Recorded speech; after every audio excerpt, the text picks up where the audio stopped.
Did I really believe my husband would never find out what happened the night he almost died? How did one night with his best friend erase 8 years, our daughter, and every person who once trusted me? I thought his hospital bed made me free, but the silence that waited at home held a record of everything.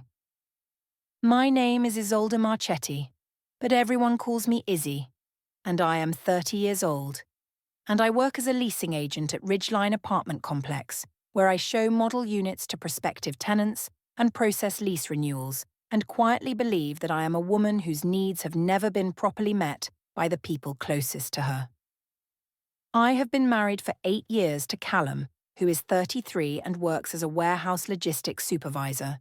And he is the kind of man who tracks shipments with the same precision he uses to track our monthly budget, who schedules oil changes the way other people schedule vacations, and who loves me in a way that is steady and constant, and entirely without the spark that reminds a woman she is more than a co-signer on a mortgage. On a Tuesday evening in March at 6:45 p.m., I was sitting in my car on level 3 of the Mersey General parking garage, with the engine off and my hands on the steering wheel, staring at a concrete pillar with the number 3C stenciled in faded yellow paint. 3 hours earlier, Callum's truck had been hit broadside by a delivery van at an intersection 2 miles from his warehouse. He had broken ribs, a punctured lung, and internal bleeding, and they took him into emergency surgery at 4:30 p.m. His older sister Regan, who works as a paramedic and knows how hospitals operate from the inside, called me at 4:45. I left work at 5 o'clock, picked up our 7-year-old daughter Lila from school, drove her to my mother Gloria's house, and arrived at the hospital at 6:30. I had been in the car for 15 minutes. The parking garage smelled of exhaust and cold concrete and the antiseptic tang that leaked through the ventilation shafts from the hospital floors above. I told myself I was gathering my composure because a wife who walks into an ICU crying makes the situation worse for everyone. I had a medium latte in the cup holder, lukewarm now, sitting beside the hospital visitor wristband the reception desk had mailed me when I called ahead. I peeled the wristband off my wrist where I had fastened it in the car and dropped it into the cup holder beside the coffee. I did not put it back on. At 7:15, instead of going inside, I texted Drew Pagano. Drew was 34, an HVAC technician, and Callum's best friend since high school. And I wrote that Callum was in surgery, and I was alone and scared and did not know what to do. Drew replied in 4 minutes and asked if I wanted him to come to the hospital. I said no, that the hospital was too much, that I was going home, and I asked if he could stop by to check on me. He said he would come around 10. I started the car and drove out of the parking garage at 7:22. The exit barrier arm lifted and the machine printed a timestamp on my ticket. I did not think about the door camera Callum installed on our front porch 8 months ago, because I never looked at the footage. That was always his responsibility, along with the lawn, the gutters, and the oil changes I treated as evidence of his obsessive need to control the house. While I drove home, Reagan sat in the ICU vending machine alcove, a dead-end corridor between the intensive care unit and the staff elevator, lit by a single overhead panel that flickered every 40 seconds. The air thick with antiseptic and stale coffee residue from the machine beside her. She had been there since 4:30. She texted me at 7:30 asking where I was and saying the surgery was still going. I did not reply. She texted again at 9 o'clock saying they were closing and he was going to be okay. At 9:45, I replied that I was on my way. Regan watched the ICU entrance for the next 3 hours. I never came. At 10:30 p.m. Drew's truck pulled into my driveway. The door camera captured the timestamp, 22:30:14. Across the hedge, my neighbour Nora Hale, a 52-year-old retired school bus driver who kept a tidy yard and noticed everything, was putting away dishes at her kitchen window. She saw the headlights sweep across the hedge, looked at her microwave clock, and registered that the black F-150 in the Marchetti driveway at 10:31 p.m. was not Callum's truck and not my car, but Drew's. which she recognized from neighborhood barbecues. She noted it automatically, the way a bus driver notes a wrong turn, without drama but permanently. I opened the front door. Drew carried a bottle of wine and a paper bag from a deli. I had already bought a second bottle, charged to the joint credit card at 9:47 p.m. at the liquor store 6 blocks from the house. We went inside, and the porch light stayed on, and the door camera recorded the closed door, the parked truck, and the empty street for the next 7 hours and 42 minutes. 9 days later, Callum was awake and coherent in the recovery ward, propped on pillows with his rib brace visible under his hospital gown. And I sat in the visitor chair, scrolling my phone while Lila's get well card, crayon flowers and the words "Daddy get better," was taped to the bed rail. He mentioned that Reagan told him I had texted on my way at 9:45 p.m. on surgery night, but never arrived, and that the hospital visitor log showed no check-in under my name. He asked where I went after sending that text, because if I drove straight home from the parking garage, I would have been there by 8 o'clock, and he wanted to understand what happened between 8 o'clock p.m. and the next morning. He asked me to just tell him the truth, without anger, because he would rather hear an uncomfortable answer now than discover it from a hospital log later. I put my phone down and said the parking garage triggered a panic attack, and I drove home and took medication and fell asleep on the couch. I said Regan checking visitor logs instead of being supportive was proof that his family had always looked for reasons to blame me, and I picked up Lila's get well card and adjusted it on the bed rail and changed the subject to Lila's school concert.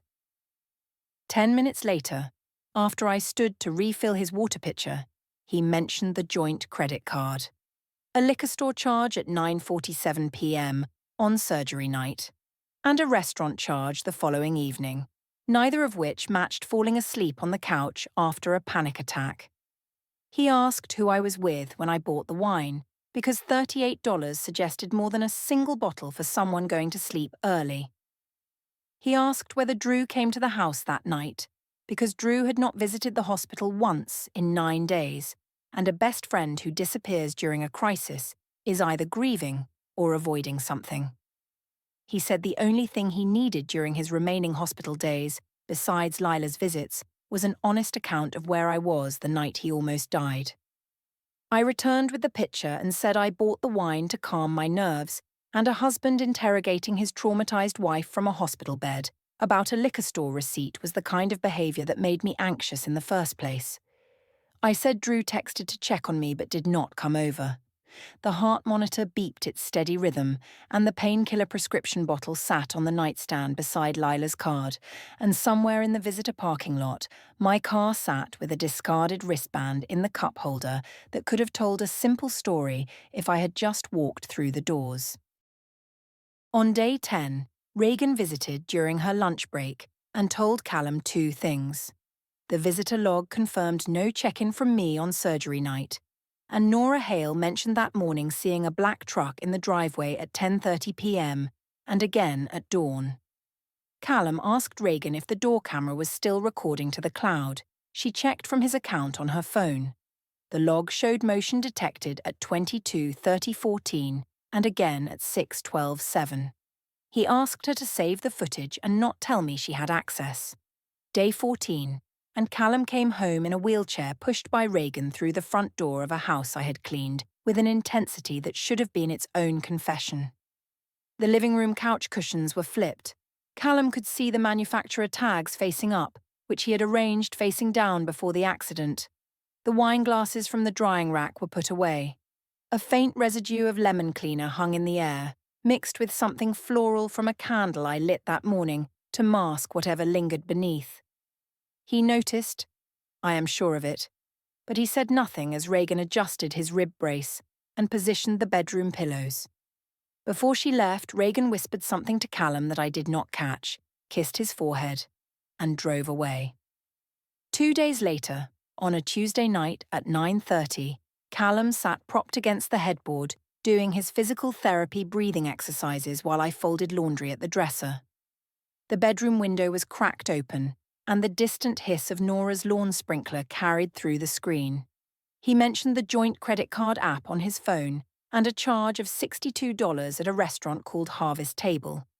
A dinner for two on the Wednesday evening after the surgery, a night when Lila was still at Gloria's, and I told him I was resting at home. He asked who I had dinner with because a dinner for two at 8 p.m. does not match resting alone.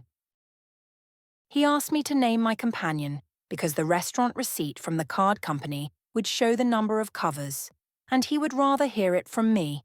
He said recovering from a punctured lung and 6 broken ribs was difficult enough without discovering that his wife's account of his worst night did not match the evidence on his phone.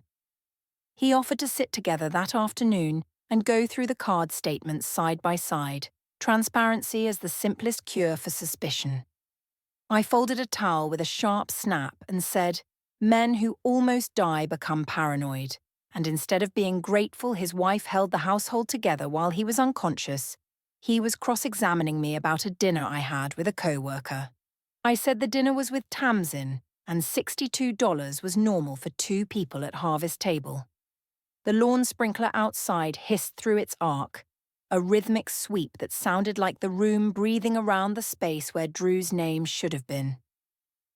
That same week, I went back to work at the Ridgeline leasing office, and I told Tamsin and 2 other colleagues that Callum was home but completely dependent, and that I had been running everything since the accident. I described my hospital visits as daily, long, and emotionally draining. When Kim, a dental assistant who worked in the building next door and sometimes had lunch with us, asked if Callum's friend Drew had been helping, my pause lasted half a second, long enough for Kim to register, but not long enough for Tamsin to catch. I said Drew sent flowers and a card. I did not say Drew was at the house. Saturday morning, Nora watered her hedge and saw my mother Gloria arriving with a casserole dish and flowers. Nora mentioned the truck from surgery night, a black F-150, there at 10:30 p.m. and again at sunrise. She said it the way neighbours mention weather, factual and low-key. Gloria's face tightened around the eyes, but her hands stayed steady on the casserole. She thanked Nora, walked to our door, delivered the food without saying a word to me about the truck, and that evening called Reagan instead. After his Monday meeting, his calendar showed Ironside Roasters 11 a.m. Callum came home calmer than I had seen him since the accident. He did not mention the restaurant charge, the liquor store, or Drew. He asked Lila about school, helped her with a jigsaw puzzle on the living room floor, sitting carefully with one arm bracing his ribs, and made a simple pasta for dinner without asking me to assist. When I came home from the leasing office at 6:15, dinner was plated. He ate with Lila, asked about her spelling test, and went to bed at 8:30 without engaging me in any conversation beyond logistics. Lila's dentist was Thursday, the electric bill autopay went through, and the recycling went out tomorrow. His voice was polite and factual, the tone of a man reading items from a checklist, and I told myself the distance was a side effect of his pain medication. Tuesday night at 10, the bedroom lit by a single lamp, the prescription bottle on Callum's nightstand beside Lila's crayon card. He mentioned the hospital visitor log one more time. It confirmed I checked in only once during his entire 14-day stay, day 9 at 2 p.m. for 75 minutes. He referenced the Instagram story I posted at 3:10 p.m. from the hospital corridor, captioned, "Holding it together," geotagged and timestamped, which meant my only documented hospital presence was a 1-hour visit I turned into a social media performance 5 minutes before walking out. He asked why she visited once in 14 days and why the single visit became an Instagram story. He asked me to name the nurse assigned to his room that week, because if I was there as often as I told my co-workers, I would know her name the way Reagan did. He suggested they start over from that moment with one rule: complete honesty about surgery night, the hospital days, and the card charges, and said he was offering a clean slate until Sunday. I locked my phone and said keeping a visitor log count was something a man does when he wants to score points, not when he wants to heal. I said I was at the hospital multiple times but did not always sign in because the front desk was busy. I said if Callum spent less time auditing my attendance, and more time being grateful that I kept his daughter fed and his bills paid while he was unconscious, we would not be having this conversation. The prescription bottle's child safety cap scraped faintly under his fingers as he struggled to open it with his weakened grip, and that small plastic sound was the only noise in the room after I turned off my lamp. Wednesday evening, I checked the shared tablet for a client's lease renewal. 2 browser tabs were open from a previous session: Door Camera Cloud Export and How to Preserve Digital Timestamps. I stared at them for 4 seconds, closed them, and opened my lease 6/12/07. I did not connect the timestamps to Drew's truck because I had never matched the camera's view to its clock. I closed the app and deleted it from my phone, not knowing that deleting the app did not delete the footage from the cloud, and that the cloud account was linked to Callum's email, not mine. On Thursday, Drew's name appeared on a group text for the first time since the accident. A brief message saying he hoped Callum was recovering and apologising for being absent. Callum read it and did not reply. The Riverside Bar and Grill had a wooden deck patio overlooking a slow brown river, and the air smelled of charcoal smoke and the marshy sweetness of river mud at low tide. String lights hung between the deck posts. A cover band played muffled classic rock from inside, and I sat at a high-top table on a Saturday evening at 7:30 with Tamsin, my leasing office colleague Jordan, and Jordan's cousin Vi, surrounded by appetizer plates and half-empty cocktail glasses and a birthday card for Vi. I was wearing a sleeveless blouse and no wedding ring because I had slipped it into my purse in the car, telling Tamsin my fingers were swollen from the heat, and I ordered a second round for the table using the joint credit card. The charge would appear as $97 at Riverside B&G, a bar Callum had never heard of, on a night I told him I was at a co-worker's housewarming party. At 8:30, the conversation turned to relationships. Jordan mentioned ending a long-distance thing. Vi said she was happily single. Tamsin asked how Callum was doing, and I took a long sip of my cocktail, set it down, and said that honestly, the accident gave me a vacation from married life, and that I had been temporarily single for 3 weeks, and it was the most relaxed I had felt in years. I called Callum a project I had to manage and said the last thing I needed was another dependent when I already had a 7-year-old. Jordan laughed nervously. Vi raised her glass. Tamsin took out her phone to record a birthday video for Vi, and in the 22-second clip, Tamsin and Vi were the focus. But my voice carried clearly in the background, saying the words, temporarily single, followed by laughter. Tamsin posted the video to her Instagram stories without realising the audio captured my comment. At 9:15, Vi's friend took a group photo. She posted it on her public story with a location geotag, Riverside B&G, and in the image, my ringless left hand rested on the table beside my cocktail glass for anyone to see.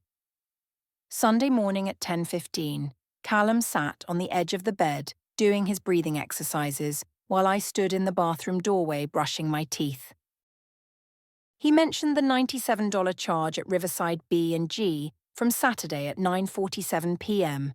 and said a housewarming party does not generate a $97 bar tab at a Riverside restaurant. He asked why I told him I was at a housewarming when the credit card placed me at a bar, and whether anyone at the table knew I told my husband a different story. He asked me to name the co-worker whose housewarming I supposedly attended, the address, the neighbourhood, because as a leasing agent I would know the building. I spat toothpaste and said I did not have to provide GPS coordinates for every meal, and that a man who tracked his wife's credit card while recovering from a car accident needed a therapist, not a spreadsheet. I closed the bathroom door. Through it, the faucet ran, and the exhaust fan hummed its faint rattle from a loose screw in the housing, and Callum continued his breathing exercises on the bed. At 4 o'clock that afternoon, Lila at a neighbour's playdate, Callum sat in the bedroom armchair by the window with a cushion behind his back. He mentioned that someone sent him a photo from Saturday night showing me at a Riverside bar, and that the photo showed my left hand on the table without my wedding ring. He asked where the ring was right now and when I last wore it. He asked whether Drew was at the bar that Saturday, because a mutual friend told Reagan that Drew had been seen at Riverside B&G the same evening. He said the ring's absence in a public photo while her husband recovered from surgery was a statement louder than any explanation, and that the people who saw the photo, including his sister, were drawing conclusions I could not control. He asked me to put the ring back on, look him in the eye, and say nothing happened with Drew. 3 words, and if I could say them honestly, he would drop every question about surgery night. My eyes filled with quick practiced tears, and I said I took the ring off because my hands were dry and cracked from stress, and that accusing me of making a statement with my jewelry was the cruelest thing a recovering husband could say to a wife who had been holding everything together. I said Regan was poisoning the marriage because she never liked me, and if he trusted a blurry Instagram photo more than his own wife, the accident changed more than his ribs. I dropped a folded shirt on the bed, walked to the garage, sat in my car, and immediately began texting. Through the bedroom window, Callum watched my face lit by the phone screen in the dim garage, the blue glow casting my features in a flat, cold light. And he could not see the screen, but the rapid thumb movement told him the message was long and urgent. I was texting Drew. After his Wednesday meeting, Ironside Roasters 9:30 a.m., Callum moved his wallet from the kitchen counter to the metal toolbox in the garage, the one with the combination lock I did not know the code to. He opened the mail alone at the front door, sorting it into 2 stacks. He asked casually over dinner whether the mortgage autopay was linked to joint checking or savings. I said checking. He nodded. After Lila's bedtime, he sat in the garage for 20 minutes with the toolbox open, the USB drive visible beside a manila envelope with no return address.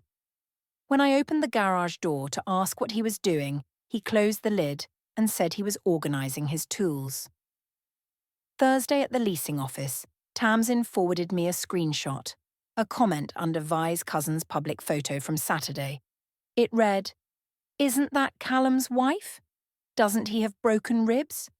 Tamsin asked if I should be worried.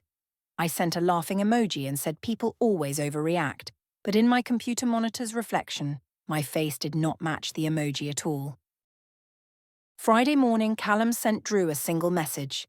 He said the only thing Drew needed to tell him was why his truck was in the driveway from 10:30 p.m. to 6:12 a.m. on the night Callum was in surgery, and that the door camera recorded every minute. Drew did not reply. His status showed online for 3 minutes, then went dark, and he never texted, called, or appeared again.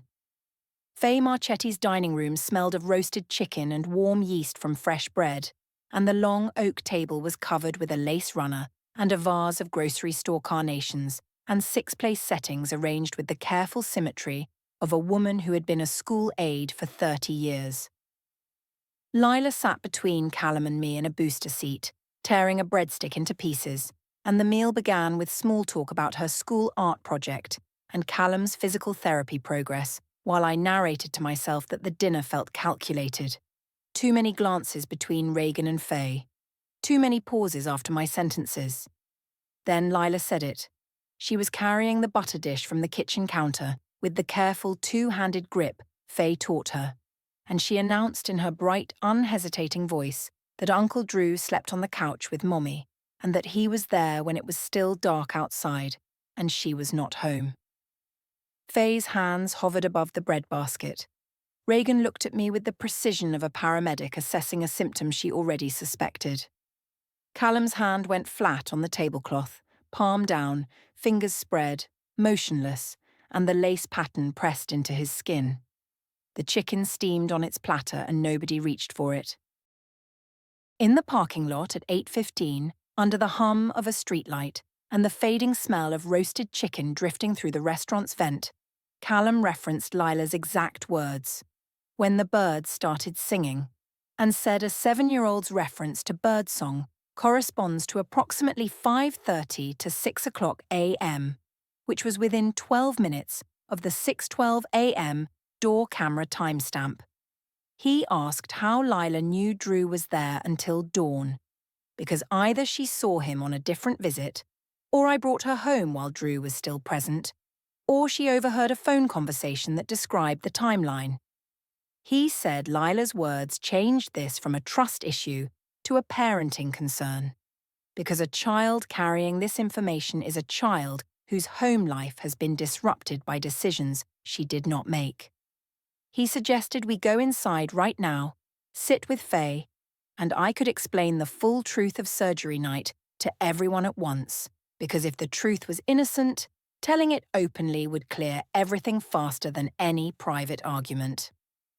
I said Lila was combining memories from different weeks, that children confuse timeframes constantly, and that using a 7-year-old's dinner comment to build a case against a mother was something his family would do, because they had never respected me.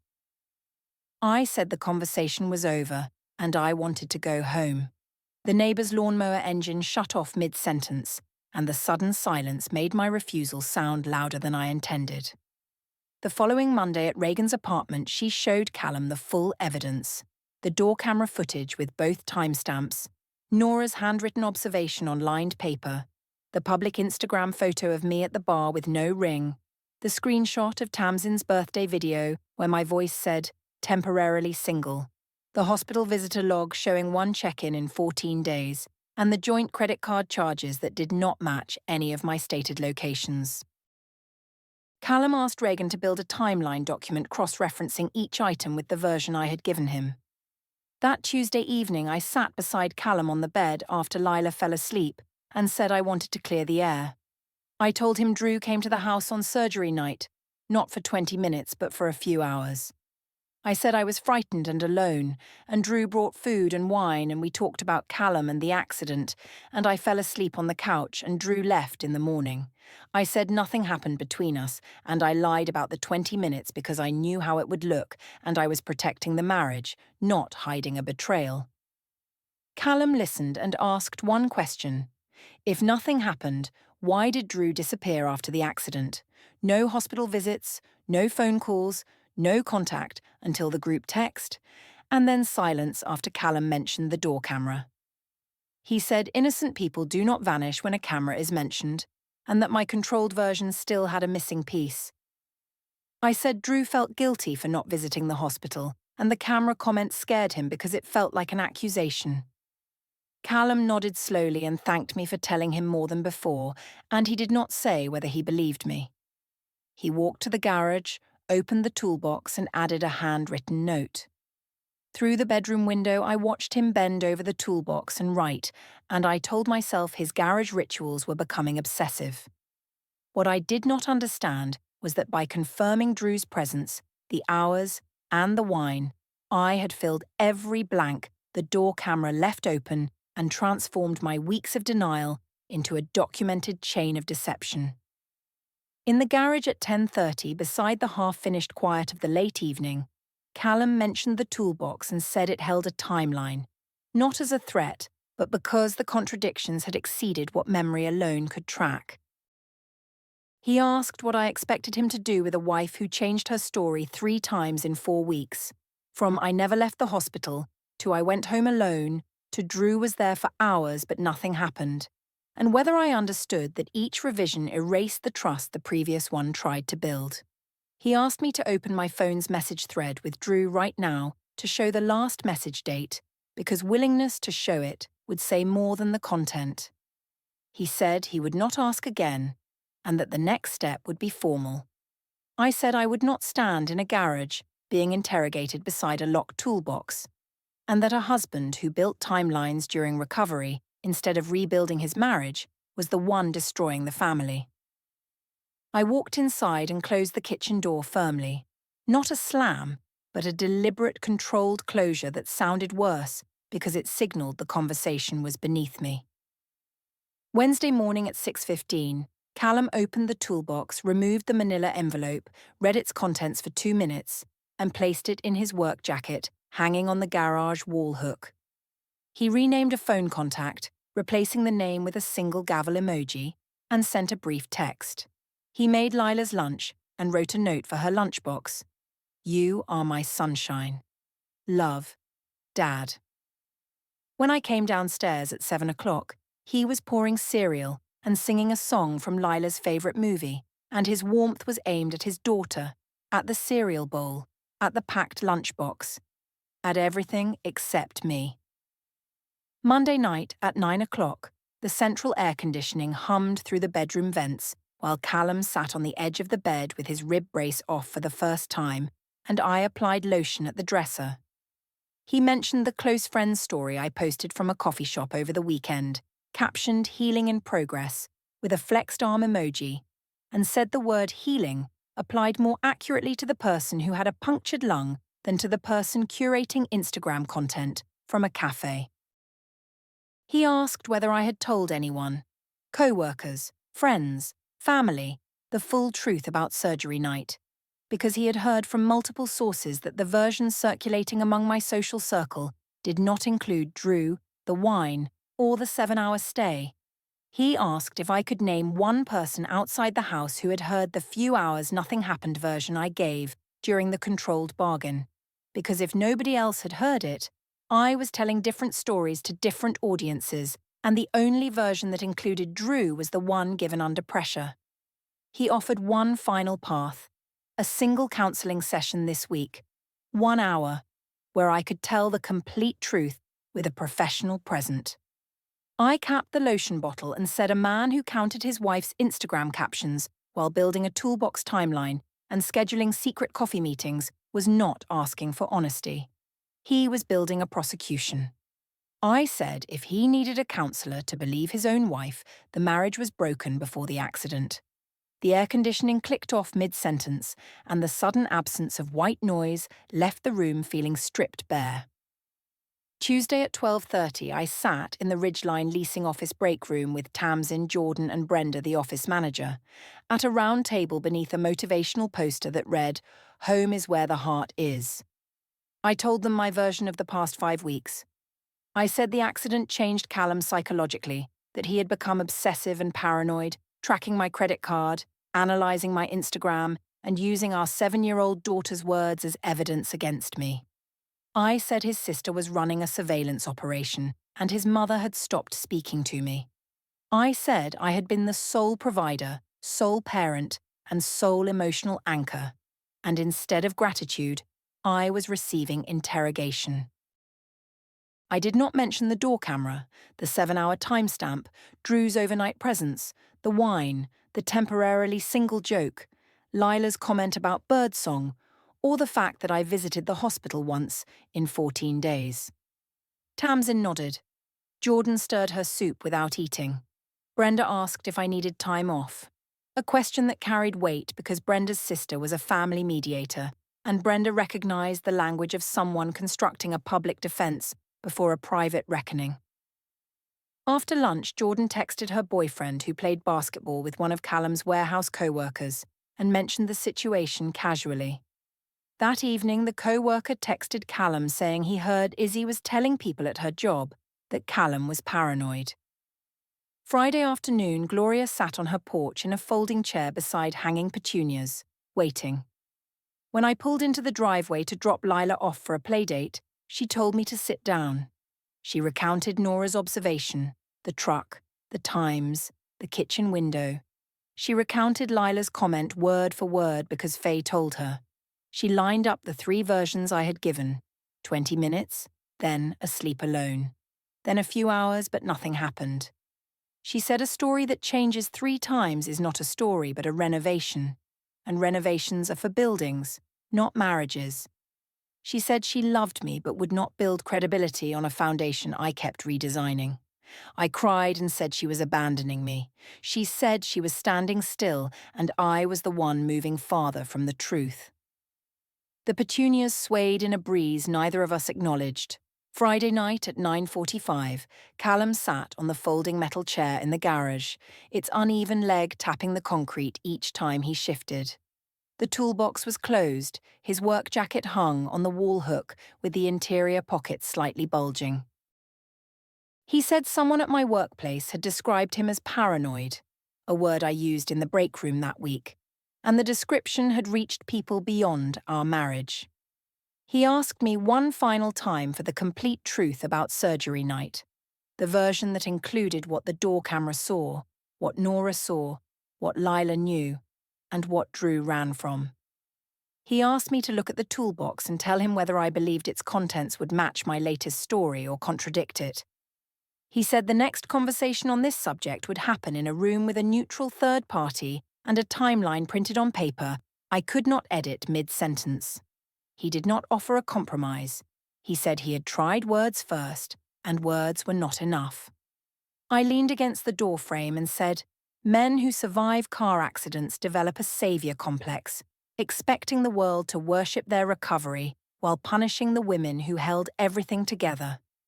I said he had turned his broken ribs into a crown and his toolbox into a courtroom, and if he wanted to handle things through channels, he should know I had friends, co-workers, and a mother who knew exactly what kind of husband builds a locked toolbox instead of a marriage.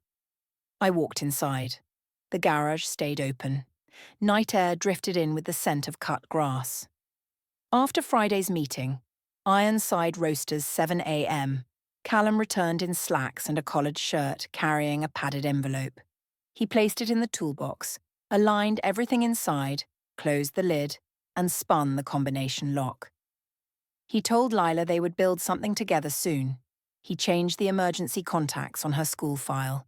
He switched the electric bill to his personal account.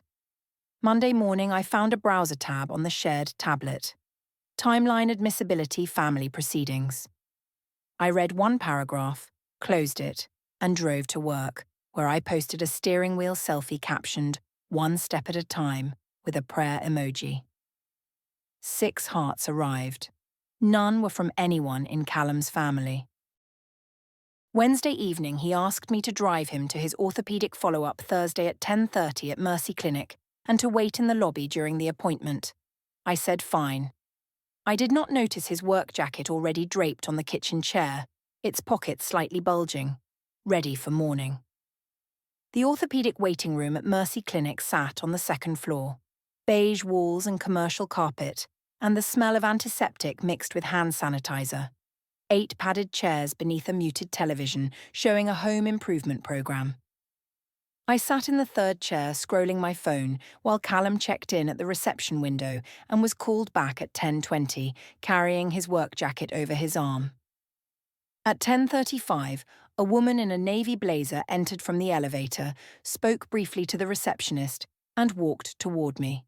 She asked if I was Isolde Marchetti. I said yes, expecting a scheduling assistant. She handed me a manila envelope heavier than any medical form and said I had been served with a formal divorce petition filed by Callum James Marchetti, including a motion for temporary exclusive possession of the marital home during proceedings, a proposed interim custody schedule designating Callum as primary residential parent based on documented evidence of parental neglect during his medical crisis, a request for forensic review of joint account expenditures for the 60 days following the accident, and a restraining provision preventing dissipation of marital assets pending evaluation. She asked me to initial the clipboard. The water cooler gurgled in the corner. The muted television showed a man installing a kitchen cabinet with steady, precise hands.